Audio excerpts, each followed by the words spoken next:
When certain politicians and the media use the term muscular liberalism, that's just another word for racism and Islamophobia. This stance on Islam has led them into primary schools to ascertain why young girls wear the hijab, as it could be interpreted as a sexualization of these young girls. I say shame on Ofsted for victimizing young girls, for choosing to wear religious articles of clothing. There is no such measure made for other religions or other articles of religious wear. This stance has other ramifications. It signals to the British public and emboldens groups such as EDL, BNP and other fascist and racist groups that women are oppressed by Islam, are made insubordinate to the men that supposedly force them to wear it, and that it is the job of the British state to liberate us. We reject this imperialistic saviour thinking.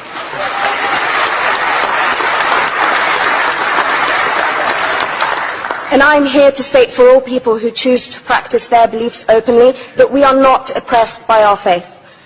Islam is not one homogeneous block. There are Muslim women who do not wear the hijab, and that is their interpretation of their faith.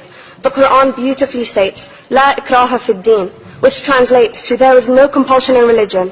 My faith has given me the right to choose 1,400 years before the Universal Declaration of Human Rights told me I could. A fun fact for you, conference. My dad didn't want me to wear the hijab.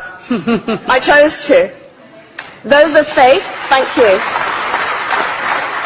Those of faith should have the right to choose to wear their articles of faith. Sikhs wearing the turban, Jews wearing the kippah, or Christians wearing the crucifix.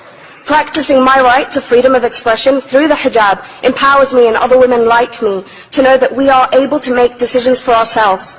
Through the hijab, women like me feel empowered to overcome the social expectations of sexualization that is relevant and has currently resulted in many cases of anxiety and worse. I can speak for myself and others like me. At school, I was able to focus more on the thoughts that were running through my mind than how good I looked to the world. The NUT has supported a woman's right to choose when it comes to pregnancy. I want conference to support my right to wear the hijab.